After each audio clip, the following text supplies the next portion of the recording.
السلام عليكم ورحمة الله وبركاته. أهلا وسهلا بحضراتكم. النهاردة هنعمل منظر طبيعي بسيط بالشريط اللاصق. في البداية يا جماعة هناخد المتر بتاعنا، المساحة اللي أنا شغال عليها هنا دي 130 تمام، نص 130 يعني حوالي 65 سم. أنا مش هقيس 65، هقيس أقل من 65، يعني مثلا ممكن هقيس 55 سم مثلا. عندي ال 55 سم هنا وأعمل علامة كده، والناحية التانية عند ال 55 سم نفس الحكاية وهعمل علامة. نبدأ ناخد مسطرة طويلة يا جماعة أو أي عصاية طويلة زي كده، ونثبت على العلامين اللي احنا عملناهم بالشكل ده، ونبدأ نوصل بالقلم بتاعنا. انت طبعا هتوصل بالقلم الرصاص، مفيش عندك مشاكل. الخلفية طبعا لونها أسود زي ما حضراتكم شايفين. نبدأ يا جماعة نقيس من أول خط اللي احنا عملناه 60 سم، وهنعمل علامة، وهنقيس من هنا لهنا برضه 60 سم وهنعمل علامة، وهنيجي كده من تحت يا جماعة من أول اخر الحيطه بتاعتنا مثلا، وهنقيس مثلا 30 سم وهناخد علامه.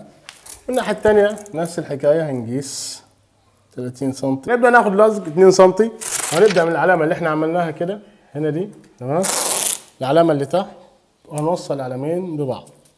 الناحيه الثانيه نفس الحكايه.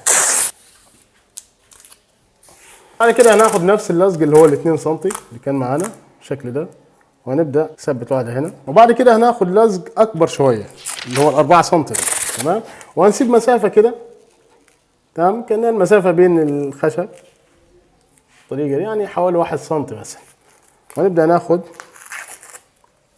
لزق كده حلو، وبعد كده نسيب نفس المسافه تاني، هي نحاول نخلي المسافه دي هي يعني زي هنا كده، بس هنزود معاه واحد كمان 2 سنتي بالطريقه دي، يعني كل ما تنزل تمام عشان تدي بعد اصغر اكبر اكبر وهكذا.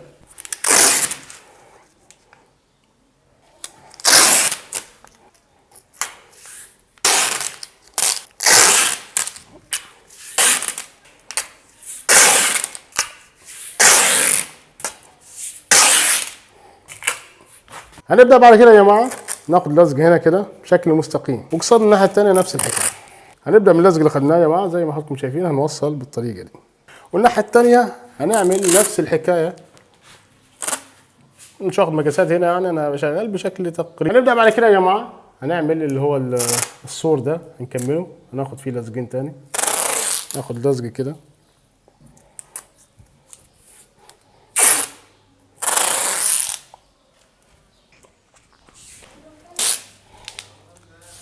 هنبدا بعد كده يا جماعه ناخد نفس اللزق اللي اشتغلنا بيه هنا كده تمام، وهنعمل بعض يعني بنفس الزاويه دي تمام، هتمشي بنفس الزاويه دي تمام كده.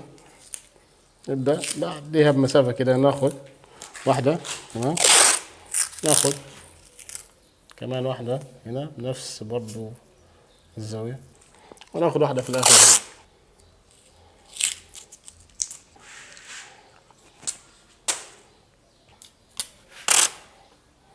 ناخد اللزق ال 4 سم يا جماعه ده تمام، على مستوى دي كده بالظبط.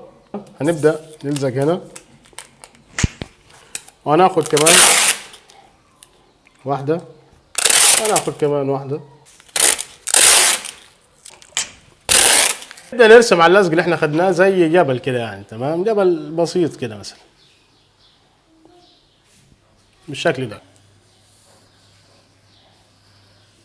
ناخد الكتر وهنبدا نفرغ جبل، نمشي على الجبل اللي احنا رسمناه.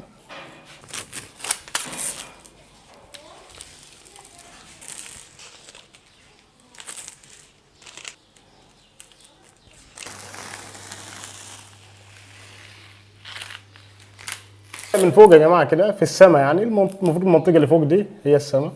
هنبدا ناخد لزق بالطريقه دي، هناخد جنبه لزق تاني بالطريقه دي، هناخد جنبه كده وكده. طبعا انت الرسمه ممكن تعملها بنفس المساحه اللي انا عاملها، وممكن تعملها اكبر او اصغر، بس هو المساحات صغيره في المنظر الطبيعي تكون حلوه. بعد كده هناخد جنبها هنا مثلا حته صغيره كده، نبدا نرسم على اللزق اللي احنا لزقناه ده زي كده ورقه نخيل يعني بالشكل ده. والتانية هنرسم واحدة صغيرة.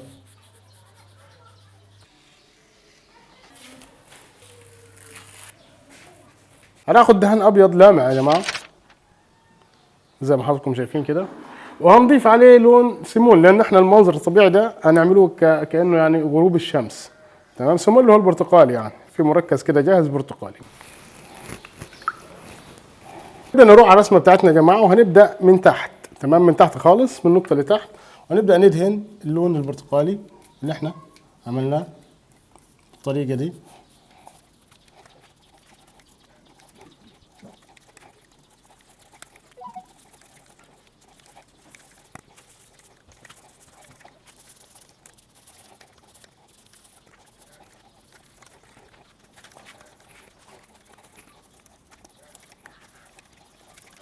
بعد كده هنرجع يا جماعه ناخد مركز اصفر كناري. تمام.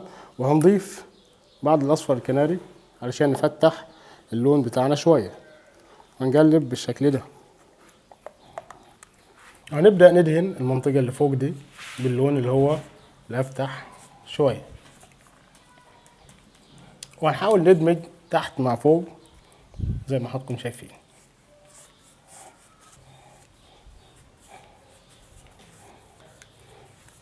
بعد كده هنبدأ نضيف شوية أبيض يا جماعة. تمام. وهنضيف شوية أصفر كناري كمان عشان نفتح اللون شوية، وهنبدأ نقلب كده، وهنبدأ ندهن الجزئية اللي فوق كده لغاية هنا كده.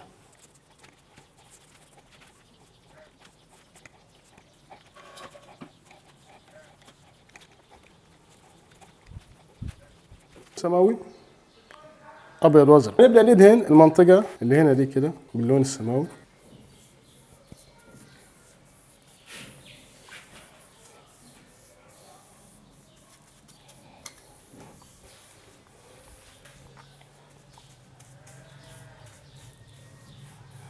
نبدأ نحط شوية أحمر على اللون اللي زايد من اللون السماوي، هنديله شوية أحمر علشان يعني السما كل ما بنطلع كل ما بتضلم.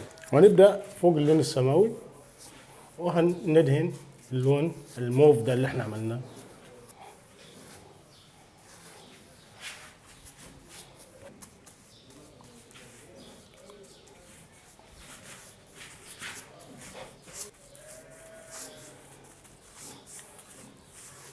نغمق اللون خالص، هنضيف ازرق علشان نرسم اغمق حته في السماء بتاعه الغروب من فوق.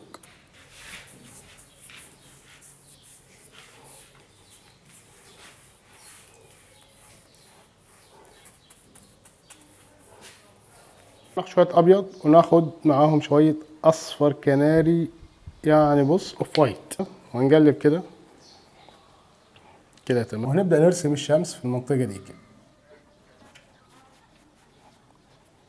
نفس اللون، وهنسيب المنطقه دي لغايه هنا كده، وهنبدا من هنا كده هنعمل الاضاءه بتاعت الشمس اللي هي ضربه في البحر كده. كل ما ننزل تحت كل ما الاضاءه هتكبر، ولكن هتبهت يعني. نفس الحكايه هنا كده. حان لحظه الحقيقه، هنشيل اللزق علشان نشوف الديكور بتاعنا هيكون شكله ازاي. بسم الله.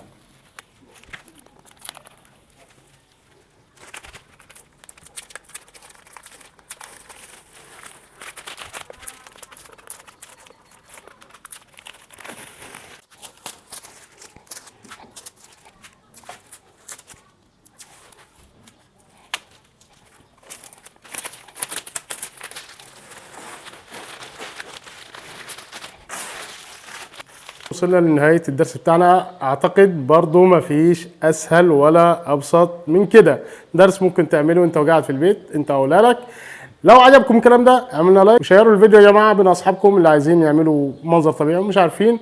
ونشوفكم على خير ان شاء الله في دروس قادمة، افكار قادمة. السلام عليكم ورحمة الله وبركاته.